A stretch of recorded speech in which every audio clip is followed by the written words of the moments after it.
The views and opinions expressed in the following program do not necessarily reflect those of this station and/or Confederation College. Welcome the public for another program on live web TV here coming from Camp TV Radio. And have some guests, lots of guests. I think this is as full as the studio has been on this show at any rate. But anyways, I'll just introduce everyone, and Diana Ledemark, and we're talking about walking with our sisters is the topic of the evening. And Diana, I guess, is volunteer coordinator. Did I get that right? Correct. And Mel Lagarde, traditional teacher, as I understand. Yep. And of course, if I get any of this wrong, just jump in and say, no, that's not quite right, Bob. And Louise Thomas, I guess you're the keeper. I'm the keeper. So in the course of the next little while, we'll sort out what all that means. Okay. Gee, where do I start? Often I just have one person, and it's very obvious. So I guess I'll start here, but I have to make a decision. Well, what's walking with our sisters? Who would want to? There you go. See, I'll just toss it up in the air and see where it lands. I guess I'll take that. Sure. Walking with Our Sisters, simply put, is a commemorative art installation.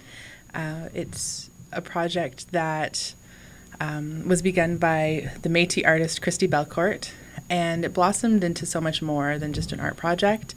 It became a memorial and a way to honor women. And the initial idea was, how do we come together and talk about and honor murdered and missing Indigenous women from North America? And she envisioned that by walking with moccasin tops, or vamps as we call them.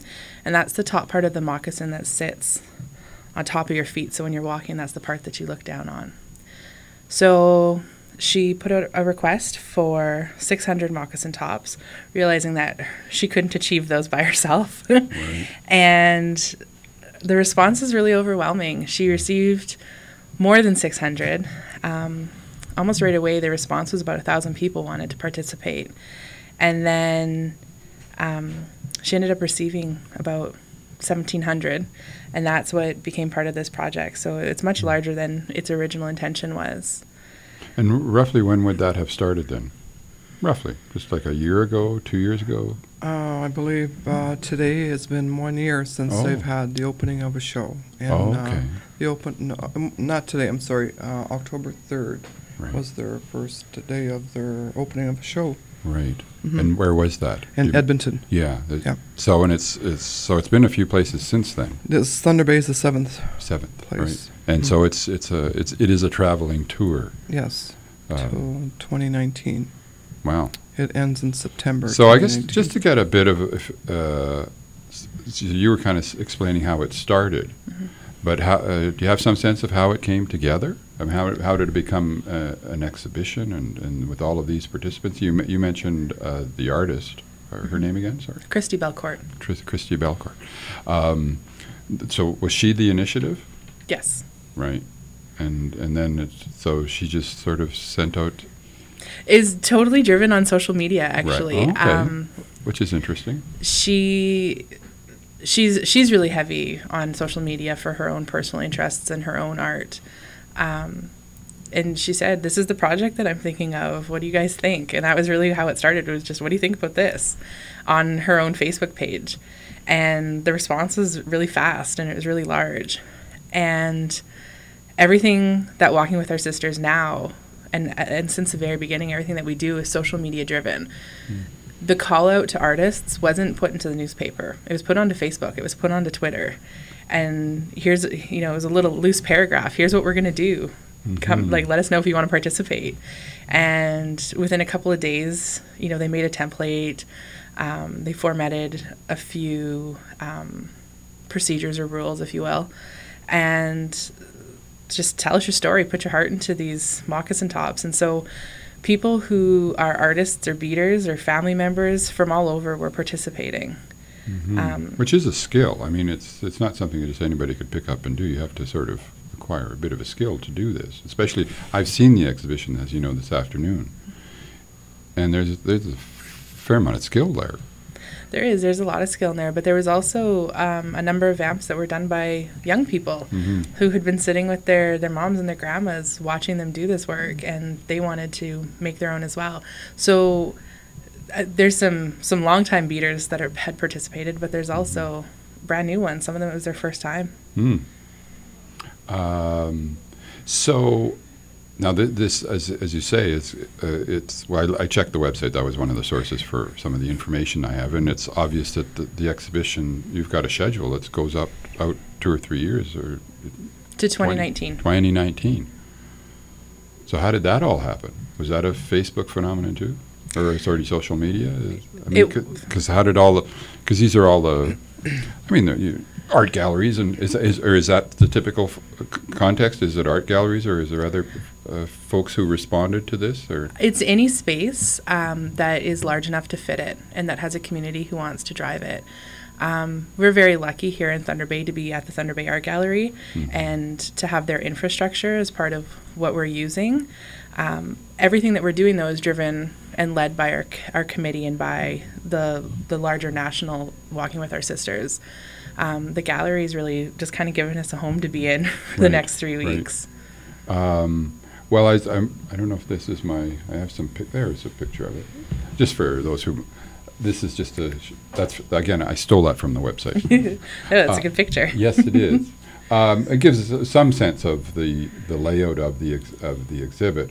But as you said when we were chatting earlier this afternoon, it's not necessarily going to look like that in every location. No, the color will be the same. Right. So you'll have the red path that you walk on, and the sisters walk on the gray path. The cedar laid out will be the same, but the shape of the room will be different everywhere. We had one room that looked like the bow of a ship, and so they had to really work creatively with that space on how they were going to lay out the vamps. And the community members who are sitting on the committee together to decide what will happen in each community come together and decide how to utilize the space and decide how to lay things out. For us, we had several meetings to come to this layout, and how we wanted to represent what's important in this territory that we're in right now. Well, and just that aspect of it, that it's moving across the country, but everybody in their own locale makes it their own in some fashion, and is that in part a recognition? Well, maybe I should just ask you to tell me how that's worked out, and what are the criteria, or what are the important aspects that, as it goes from one place to another, and I guess obviously there's, well, again, I'm not gonna. I have a tendency to lead the question with part of the information, but I think I should just sort of let you guys tell me what you would be considering as you're trying to, if I can use that expression, localize the concept of the art installation. Louise might actually be really good to answer that. There you go, Louise. The keeper. Well, I was offered tobacco to be the keeper of the bundle, and that's a lot of responsibility to take on this position, and I accepted, and I was very very honored to be asked. But there's a lot of responsibility. So what I did is I actually picked up the bundle, and the bundle is everything that you see in the picture. It's all packed up, and brought it safely back to Thunder Bay, and it was in a home, Rita Fenton's home, for about 5 weeks. So the responsibility of that is to take care of that bundle, make sure that they're in a safe place, that they're in a loving home, and everything that goes along with that. And and it's required for each morning and each night we have to smudge the items and take care of them that way, that that the sisters, I guess, feel safe. So Rita Fenton and I did that for about 5 weeks, and then bringing it to the Thunder Bay Art Gallery for the installation. And of course there's a ceremony that went around it, and we also have we had a sacred fire for 4 days, And of course, that's the men's responsibility to keep this fire going for 4 days. Then we bring in the bundle, have it placed, and then we start. We start laying down the carpet. No, not the carpet, but the cedar. Right. So there's, as Diana was explaining, there's cedar under all of that. Yeah, the whole space is is cedar. And so the significance of the cedar. It's to help make the space more sacred, because you are placing. And that's an important component. And when you refer to the bundle, that it's not just a knapsack. I mean, I know somebody thinks of a bundle, they might think, oh, it's just something that's a bag that's holding something, right? Well, but which in part is true. Yeah. It's a container with things in it, but at the same time, it's got a sacred significance. It's got sacred items. I mean, we have in the space, the men's altar, which carries, the buffalo skull that was gifted to the bundle. We have a flute that should be played that was also gifted to the bundle, but it's hoped that somebody will come along and play the flute for the sisters, because they love to hear music or hear that kind of music around them. Also, there's a drum that needs to be played by a woman or a man. And then so we have the men's altar, which has sacred items. We have the woman's altar, which has a woman's pipe, and if anything comes in as a vamp or a eagle feather, a hawk feather, we have to feast it in. And we one of the elders. What would that involve? Feasting it in? Well, feasting it in is again, I'm asking for the audience that would not necessarily. The feasting it in is, we have our little birch bark baskets where we offer food as like blueberries, wild rice. We smoke the pipe, so we're feasting it. We're feasting these vamps or the eagle feathers. So we just do a little small ceremony for that. So I did that earlier in the week with a pair of vamps that came in from a daughter. Her mother was murdered in Heron Bay in I believe 1976. So her family felt the need to make a pair of vamps in honor of their mother. So they brought it in, and we had a little feast in the corner. And when she left, it was like a big weight came off her shoulders. Something that they really needed to do, and it was amazing to see that you can help people in some small way, and to honor her mother, and also and then another thing too is families are our number one priority. That's bringing in any vamps or feathers. They have to be attended first. So, and that's what we did on Monday. So that was really nice to do. Now, you referred to bundles, and when we were chatting this afternoon, you referred to the fact that on the one hand, it for people who might be coming to the gallery on a regular basis, it might be perceived as simply another art exhibition.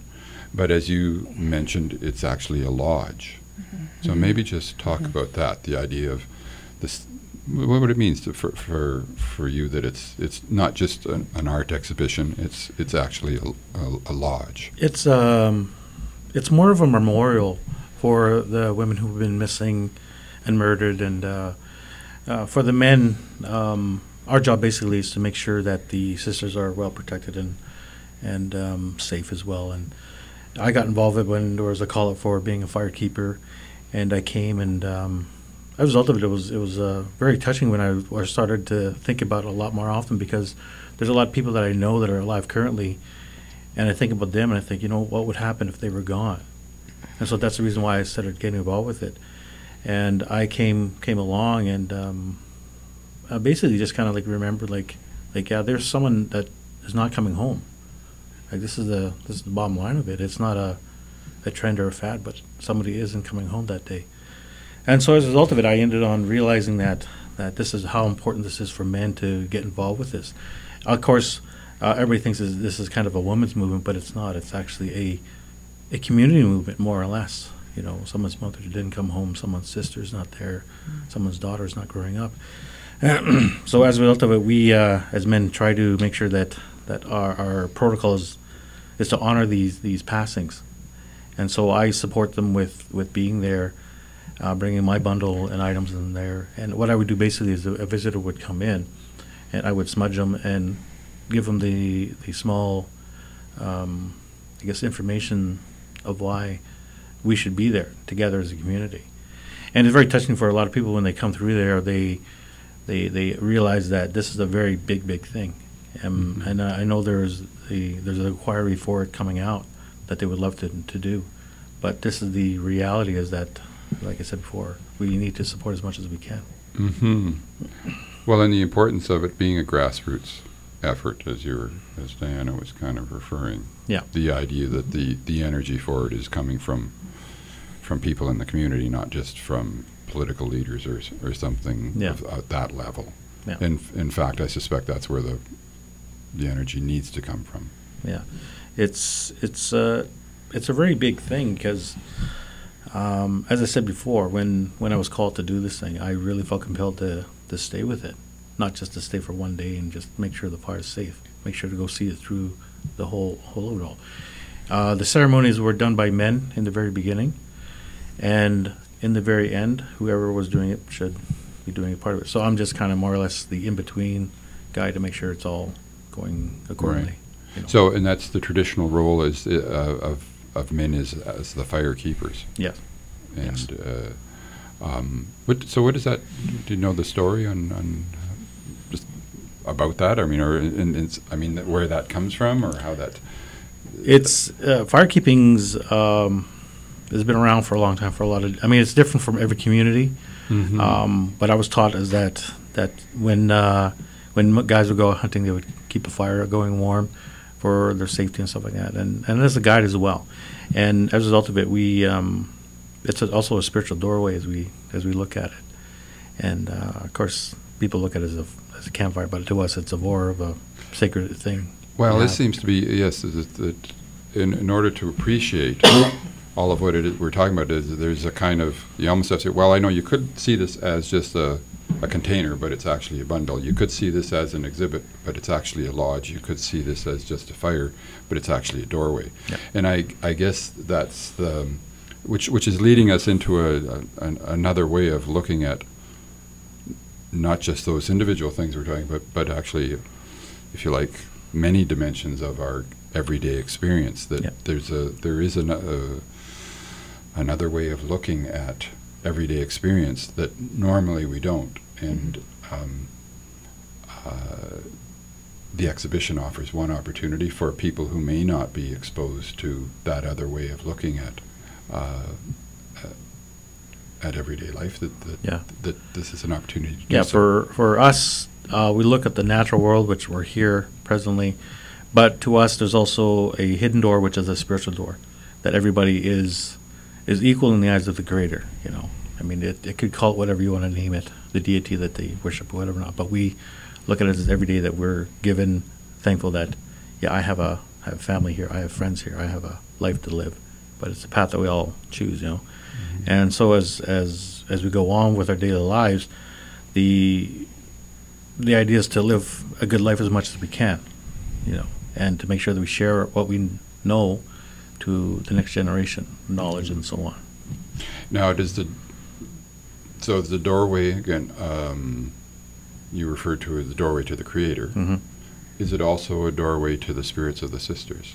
Yes, that's also in between. I mean, that's the way they come in and come out. Right. So the idea is that this is, in fact, a kind of communication. Yeah. But that's an important part of understanding it. It's staying in communication with. Yes, it's also for families to know that their missing loved ones are remembered and honored as well, and it's not like they're forgotten.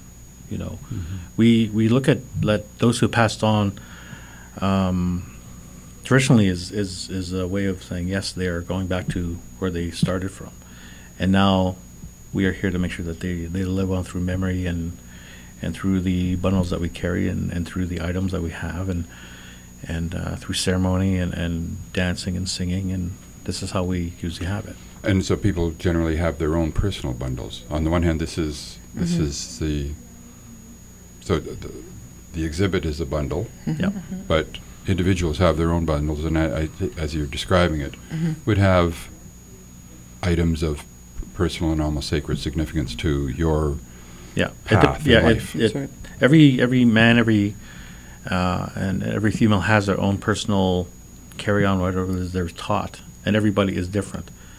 I was taught when I was young, growing up with my uncle, about the traditional way of living and the stories they would teach me and how we carry that on. And so I've been taught since I was like 7, 8 years old. And I never really thought about it at the time, because I'd go to my uncle's house during the summertime and I would hear him talk about this and that and how to fish and how to hunt. But at the same time, there's a story behind it, and so I would spend my summers doing that.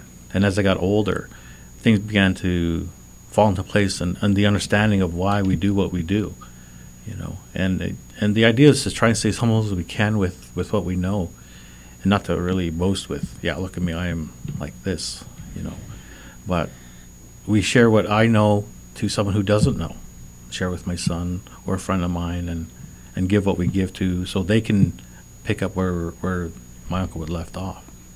And like I said, men have their own carriers, their own pipes, their own drums that they carry, and women have a different set as well. Now, I take it, you know, we hear much about residential schools and that, and I take it to some extent, through that period, that the carrying on of these traditions was obstructed. If I may be putting it lightly, I don't know. But that in fact there has been continuity nevertheless. Despite that, the communities have managed to maintain. I remember my grandfather, he would tell me when the native Indians would come into the reservation, they would hide in the bush, and many families would live deep within the forest just to make sure that their livelihood is still there. And because of the fact that they survived that way, a lot of them kept their languages, their ceremonies, their teachings and stuff like that, and not institutionalized with whatever amount of time happened. I mean, to me, I find it really shocking that you couldn't speak your language, you couldn't say who you are, you couldn't be whatever you are. And there was a time when you were ashamed to be a Native person. You were taught to be, you don't want to be a Native, you want to be a regular person. And so that kind of happened. And when I was coming around, I remember my grandfather kind of got tired of hiding, and he wanted to live normally. And so he came out of the woods, and my aunts and uncles were there, and but by them they ended on going to residential schools and so on. And he wanted us to make sure that we have a decent type of education, things like that. So we moved into the city. And so as a result of it, he would tell me, well, during the summertime, you're going to go to your uncle's and stay with him, and then you would come back with us. So that's how I was lucky enough to keep it. But a lot of families are not that way. Their languages were lost, their history was lost, their identity was lost, and they were taught to fear traditional culture and living. And there's an identity that was missing. And so nowadays you got children and kids and people who are like, I have no idea where to start, who I am, and what do I start as? You know, the basics for us is our language, our traditional colors, even our spiritual names that we're given. But like I said, a lot of people were not so unfortunate. They don't have any of that. So now they're learning from scratch and saying, well, how do I do this? And so some of us who do have it are lucky enough to share what we have. So is the public space becoming more amenable to? Obviously, I gather to some extent, I presume this could not have happened 50 years ago. No. Is that fair? No. I mean, Louise, you have an art gallery, right? I do. The Anishinaabe. Anishinaabe Art Gallery, yes. Yes, and going back to this space, I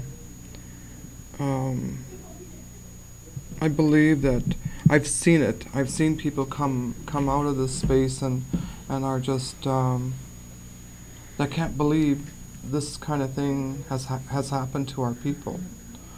Well, I think about, you got to believe it because it did happen. The residential school, the murdered and missing women. I mean, it's still happening in our communities, And I think, you know, what a way to honor women, you know, in this beautiful space, you know. My responsibility in this space is to smudge them every morning and every night. And I do spend a lot of time. I mean, there's vamps in there that, you know, you always see new vamps every time I go around the space. I mean, there's so many of them that you know, you can't remember them all. But there's a pair of vamps that just stick out to me, and it's a photo of a lady, and there's 3 of them in there. And you know, they've been just really on my mind, and they've been speaking to me. Sometimes I see them, sometimes I don't, and I think, you know, what is going on, and then I look at the one pair that's in honor of her. Is, you know, there's no justice for this lady that has been obviously you could tell that she was murdered just by what's put in the vamps. Right. You know, because the vamps could be for missing or murdered. Is that yeah, right? Yeah. Okay. So this, you could tell that, you know, this obviously she's been murdered, and, you know, there hasn't been any justice for her. So I think, you know what, and I take my time, and I think about the families, you know, what are they going through? You know, what, you know, there must be a tremendous amount of sorrow. I mean, you think about your daughter or your mom or your grandmother or whoever it is. I mean, you know, it just hits you right here, right? You know, thinking about what they must be going through, and then putting this vamp together, beating this vamp, and thinking about your daughter. I think about a daughter. What I think about if I had a daughter that was murdered, and putting the work in there. And I mean, some of these vamps are just amazing. I mean, they're all amazing, but you could tell where they're coming from. You know, you could feel the hurt that they're going through. And also, I guess when you walk through all the different pictures and symbols, and in other words, and I'm assuming along the lines of what this is what the people who made the vamps. This is what came back. This was some image, some powerful image. That I see one where there's highway of tears. There's a highway, and then there's one there with crosses on the side of the highway. I thought, you know, they're there somewhere. It's an interesting. All the different images are kind of all the little bits of memory or something that somebody has associated with those individuals, right? It's almost as if you're walking through this path of memories, because that's what people have recorded in a sense on the vamps, is something that they remember about their loved one. Yeah, that's the thing too. Yeah, I think about this one that says "I miss you." Yeah. I mean, that just says it all. There's some elders have shared that each bead is a prayer, and when you're doing the work, it's not, whether it's beadwork or whether it's quill work or carving, it's not something that happens quickly. And you may have a plan for what you want to start with, but it starts to take a life of its own and a shape of its own. And if you think of each bead or each material that you're using as part of a larger story, so it's a sentence or it's a word, and you're putting what's in your heart and what's in your intentions into those items, as you add to it, it becomes a larger story. And then when you're finished, you have a finished project that has an image, and that image itself tells one large story, but each and every single piece of that tells a small story, and it has a small prayer. And so sending your vamps out to participate in this, you're adding your story to a larger story. And it's like we're collecting them and we're carrying them in one place. One of the other things that strikes me is, you know, Louise, you were saying, like, you were referring to some things and saying we're trying to figure out, well, what's this telling me? And I guess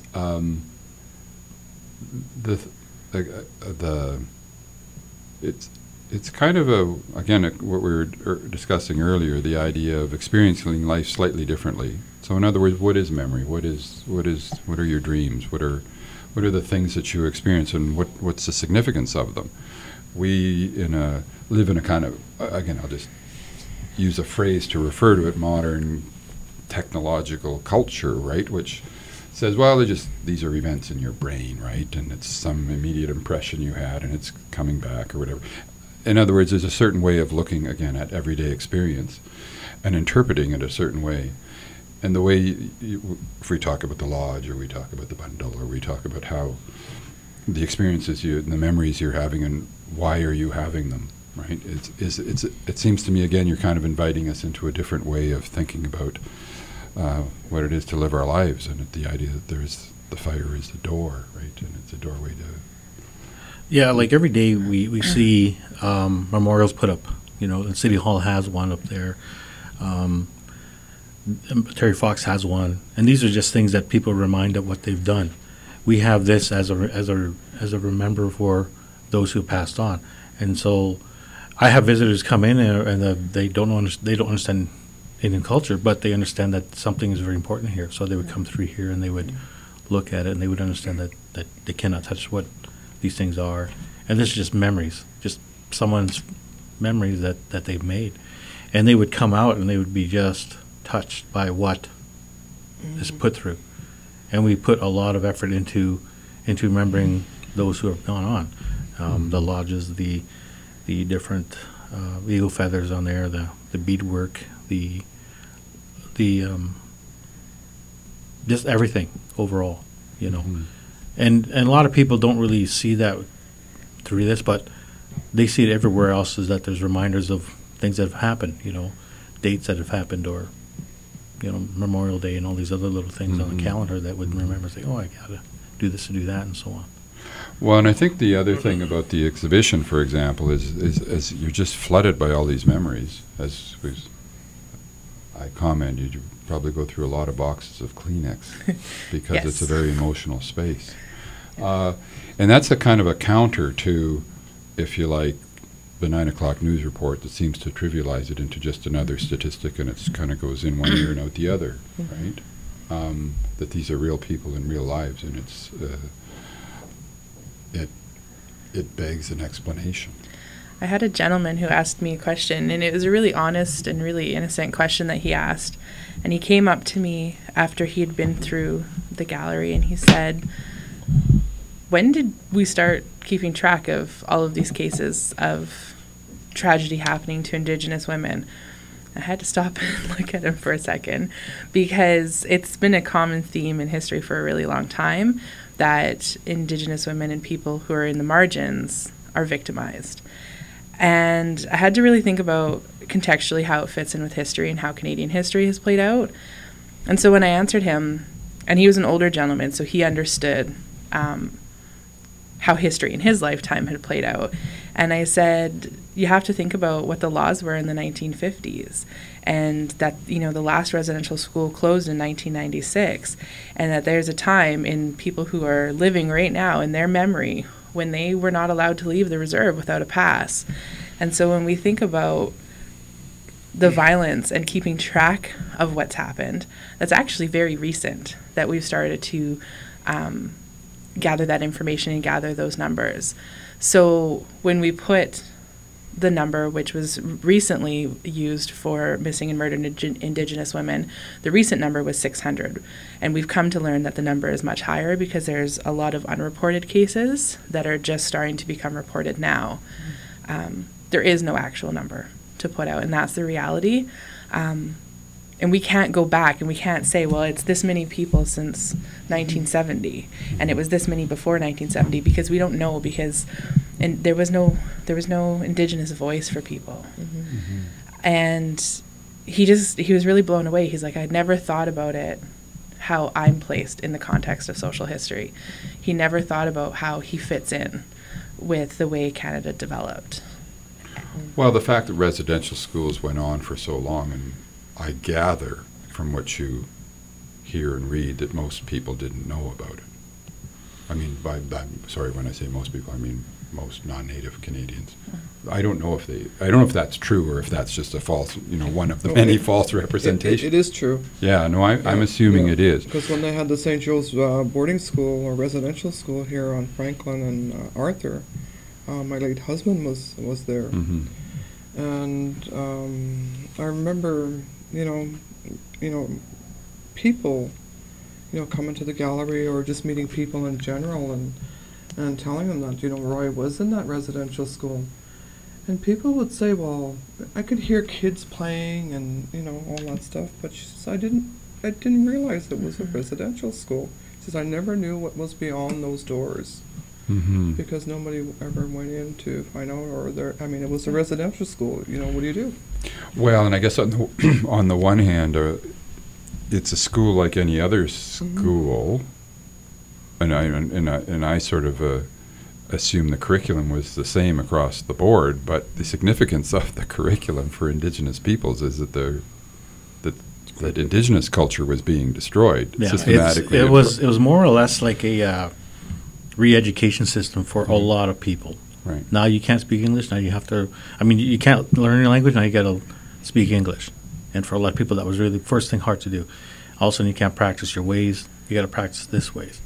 And so, as a result of it, a lot of people went through horrendous acts. Right. Of going through just surviving day to day. People were starved. Some people were hit. Some people were doing this and that. And we all know the stories behind them. Mm-hmm. And I remember my uncle was telling me, when I was there, he was at what's called Pope John Paul, I think it's called now.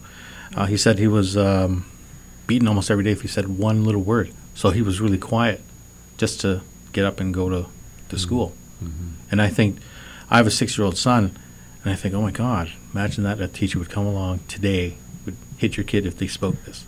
Mm-hmm.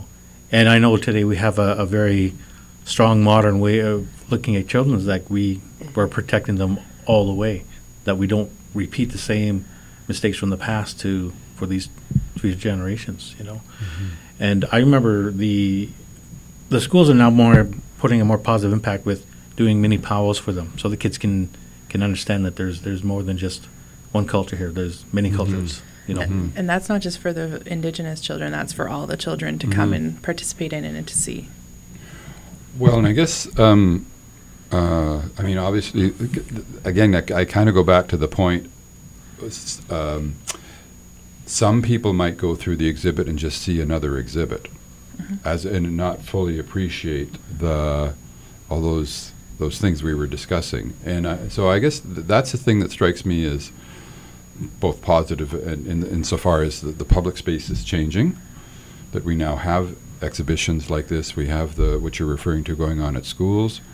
But how do you feel about the idea that people fully are moving towards actually appreciating it and the meaning and significance of it? Or is it a case of, as in the case of, the bundle is just a compartment, the fire is just a fire, and the art exhibit is just, there's some nice colors and pretty pictures. There's a certain level of forgiveness that we have when people come in. Of course, yes. They don't understand it, they can't get it, they can't grasp it. Mm-hmm. We got students coming in groups, and they would look around and they would like, oh wow, that's really sad. But then others who would be like really touched, and there's others who just have no concept of what it is. Well, and I guess that's the interesting thing, especially I'm a teacher, right? That's what I do for a living, or whatever you want to call.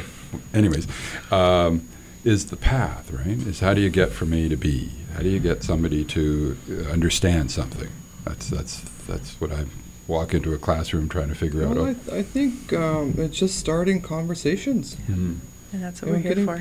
Getting people talking and getting our people out there in communities and in schools. Right. And that's one of the things I do, because, we mentioned earlier that I have an art gallery. Mm. There's a series of paintings that Roy did, the last big series Roy painted, and I put them together, and I take those into schools, and I explain what Roy was painting in the last series, so people can understand a little bit about what his thought process was behind how we look at each other as human beings. Mm-hmm. One of the things that's always used in talking is people are always using the term racism. Mm-hmm.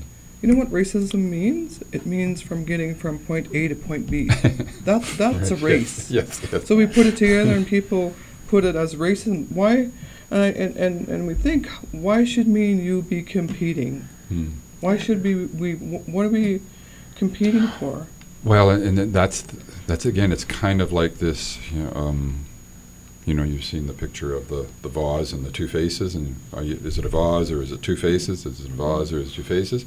And it's, I sense it's a bit like that. As I say, do you see just a fire? Do you see just a compartment? Do you see, or do you begin to, in that slow process of people beginning to appreciate that there's actually another way of looking at the world and experiencing your life, and that's beginning to happen.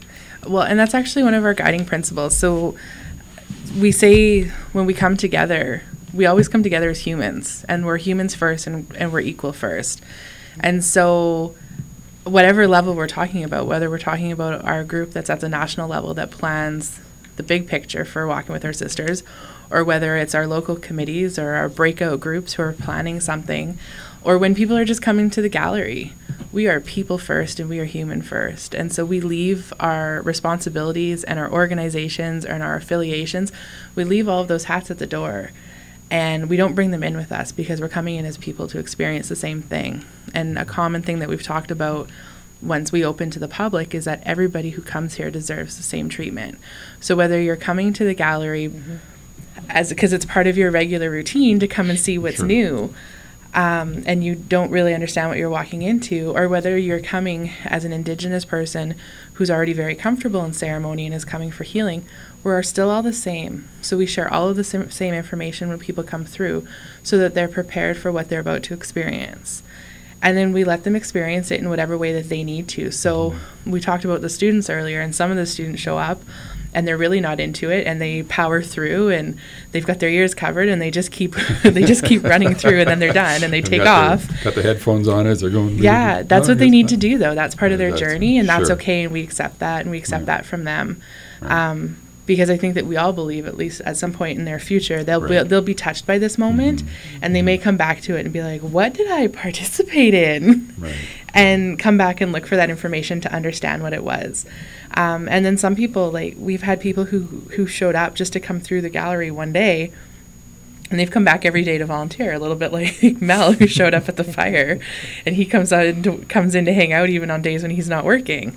We all feel like we need to be there, and we all experience this journey in a different way, and that's okay. Maybe just the story of the art gallery. What I mean is, it's kind of tied into what we're discussing. The idea that, again, a public space, right, in order to present, in this case, Roy's work. Although, it's more than just Roy's work at your gallery? At my gallery, yeah. Okay. It's more than it's a venue for like Indigenous art. 200 plus. Oh, okay, right. I keep meaning to get over there, and I haven't made it. But I will. Yeah. You should. Yes. Yeah, yes. it's the space. Well, I moved my gallery, as you know, and then actually I'm relocating my gallery. I'm right now I'm in a shared space, and I don't have the room that I need for my art. So actually I've signed a lease for another space on Court Street, which is wonderful. So I enjoy what I do. Well, I guess what I'm thinking of in part was the idea that art does offer an opportunity for education. Yeah, People can kind of walk through, ask questions. Yeah. It's a powerful. It is. Set of messages. I'm there. Most every day, and I love explaining the art and getting people excited about what our people are painting. And, when you look at color there, it gets you very excited. Yes. It just brings out the best in people, when they start asking questions, why do they do this, blah, blah, blah. But and Roy was a master of color. Oh, he was amazing. Yeah. And the last series he painted is a wonderful series where, I enjoy talking about, and I love to see how people feel or what their expression is when I explain this last series about what he painted. And when you could just tell people are just seeing it in a different light instead of just seeing it in a well, normal maybe sense. Another way of putting it is that there's a story that comes with the art, and with there's a each one of the story there, vamps, there's a story. Yes. And we're now hearing the stories which 50 years ago we just never heard the stories. Yep. I mean, I guess I think of my education growing up here in Thunder Bay should have included, right? Yep. All of this. I think about the women or the people that have done these vamps. It's about time we start healing as people, as human beings. I mean, we all deserve to start feeling good about ourselves and where we come from and where we're going. Well, and I guess it's a beautiful tradition.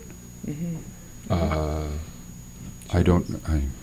I like to look at it. Why wouldn't you want to dive into and enjoy the beauty and the richness of the Indigenous tradition? Yeah.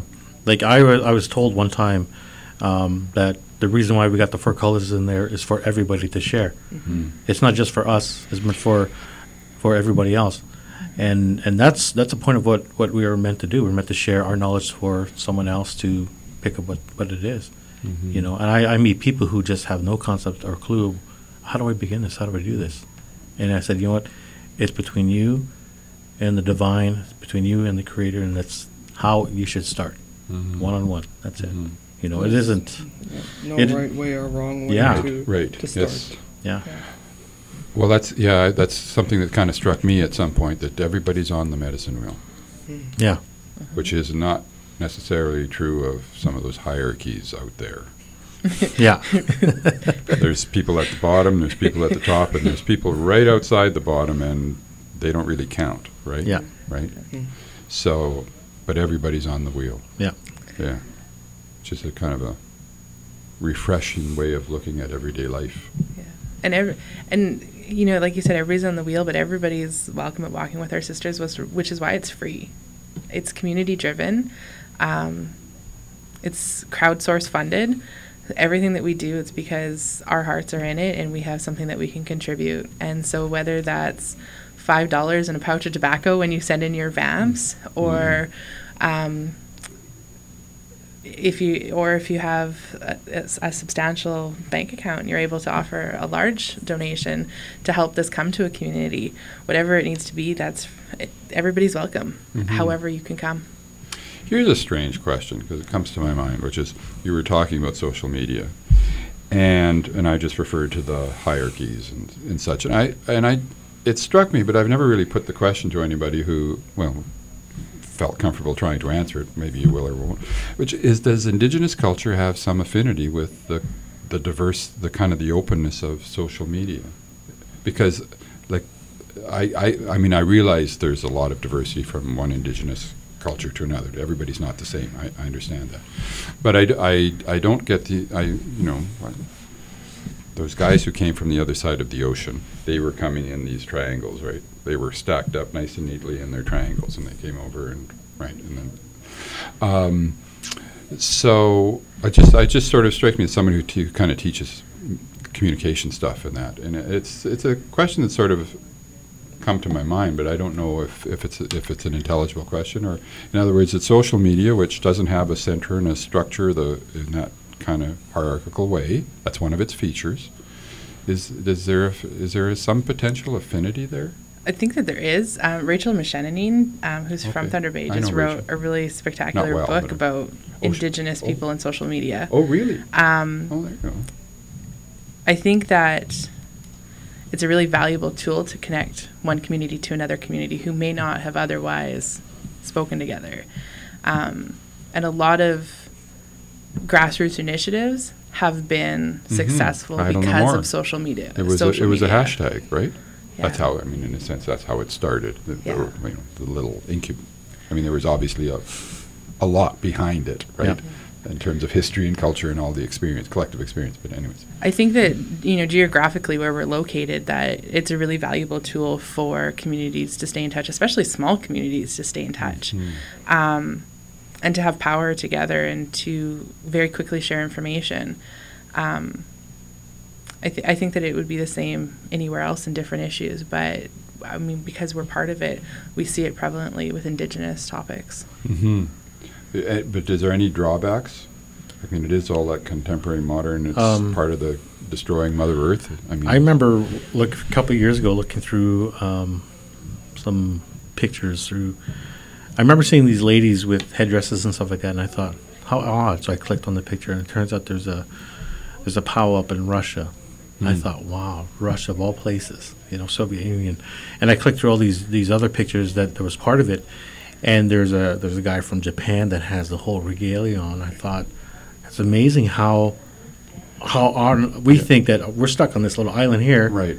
They would never reach over there. Right. And sure enough, I find out through it's a big impact in Germany, Russia, there was somebody Japan. Told me that that's people how in Croatia big. dress up in indigenous regalia for some. And they go all out. They don't play it. They really go all out. They really learn the songs. They really learn the dances, the outfits, the history. So what do you think that is? I think it's just the way how we are with the Creator itself and Mother Earth. I think we have a really deep respect for our land. We're not going out. That's something missing for people elsewhere. Yeah. And this is a way of tapping into their own, perhaps, feeling of emptiness, that not connecting to. Yeah, and I always thought to myself, I said, this is probably some new age spiritual thing, but no, it's just, I ended up making a friend through that, and he's explained to me, I came over into the stateside, I loved the powwows, and I thought I would like to live here. And he was pretty young, this guy that I met through, and he brought what he knew over to on the other side of the world. And now they have a little community that they live literally like that. So, how many of us are on social media? Are we all? We all. We are. Yeah. We're all. I have my pros and cons. And I think that I do too. I actually teach it, but I'm actually critical when I'm teaching it. But I think as long as we're being critical, and whether we're talking about just social media in general, or whether we're talking about the conversation of missing and murdered Indigenous women, as long as we always have that critical question where we're asking more and we're not letting it end there, I think that we can always turn something that has potential to be negative into a positive. Well, I guess the negatives are the idea that it does potentially disconnect it. I mean, the worry is that we're disconnected from our local Indigenous place if we live inside the little screens all the time. yeah. Right? Because they're not anywhere. They're Yeah. just kind of, So there's a potential there for losing our sense of place, I suspect. At least that's sort of one of the questions I raise when I'm teaching.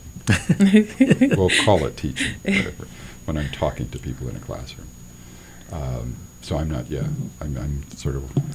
I think that for Walking with Our Sisters, we've really used the power of social media in a really strong and powerful way. Every community has their own community page. So whether that's Twitter and or Facebook, there's a source that you can come to for community information.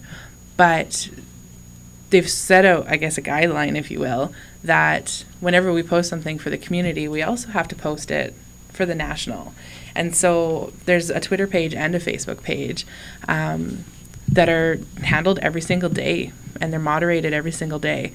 And people from everywhere can put their stories and their words, their thoughts, their hopes, whatever. They can add that to that national page. But everything that we do at the community level gets put to that national page. So we're constantly there. We're constantly posting. We're constantly talking about what we're doing. And so, like, for today, if you pulled up that national Walking with Our Sisters page on Facebook, you would see pictures probably from our sharing circle that we're going to have tonight at the gallery, but you'd also see pictures from the, I don't know, what is it, like the 9th community conversation that one of the communities has had, and that's where they bring people together to talk about the sisters coming to their community. But then you'd also see an individual story. You know, somebody could be saying, today was really hard, my daughter's been gone for 20 years, like I don't know how to go forward. And then there's an outpouring of love to that person and generosity to help them continue on. And so we're talking about everything all of the time as it relates to the sisters and to making sure that women are safe in every community that we touch. Well, I guess the thing then is to make sure that the people are well grounded in their communities at the same time as they're interacting with this wider world, which is in some sense, as you say, just in the case of the exhibit, that it becomes localized in every, and it's going right across the country. all the way to 2019, as you say. That's I did correct. notice, I believe there's one in New Hampshire or something? I think there'll be a Couple couple. in the States? I know that there's some I realize that's some an protocol around crossing the invisible- border with some of the things that we have. Oh, okay. So there's a lot of planning that needs to happen with those. Hmm. Well, we'll have to get over to your gallery, or we should have you on at least once to come in and just talk about what you were referring to. That would be kind of nice. Oh. I'm doing this invitation where you can't say no on web TV. See, notice the way I did that. Okay. Anyways, You'd set a date. We have 5 minutes. Any thoughts before we close? Anything you want to pass on to the... I would like to say, we just need to, like I said, start having conversations. We just need to start looking after each other, looking out for one another. Maybe having little groups here and there, and start having conversations and making sure that we're safe. In my gallery, when I leave there, sometimes 8:30, 9 o'clock at night, and there's nobody around, I think, this is not a position I really not comfortable with anymore. I mean, when I was located in my other spot, my car was parked right in front of my gallery. Here, now I have a ways to walk, and there's no lights. So I think now I'm starting, being part of this has helped me really be aware of about safety. Right. And when I go home, when I drive down Court Street and I see these young girls waiting on the side of the street, Mm-hmm. and I think, you know what, that's pretty scary. You don't know who's coming along, and then I have a niece on my husband's side. She's running around, and when I see her, I tell her, you get home. This is not, you shouldn't be out at 10 o'clock at night. And so I think, we just need to be aware of what's out there. We should be watching out for our girls, and not only our girls, but for our young men too. We should. Well, I guess we only have 3 minutes left, so we can't get into this now. But where is the violence coming from?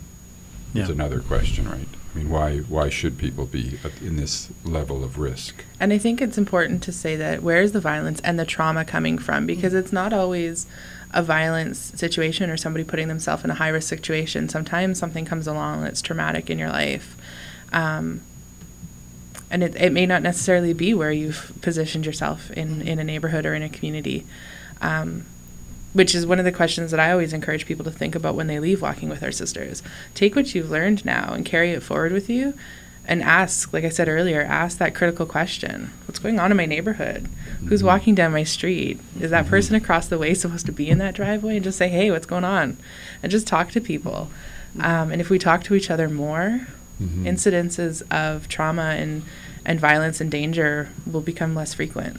I think schools also should get involved with the safety of the girls and kids, and say, look, there's after certain hours, this city is not very safe.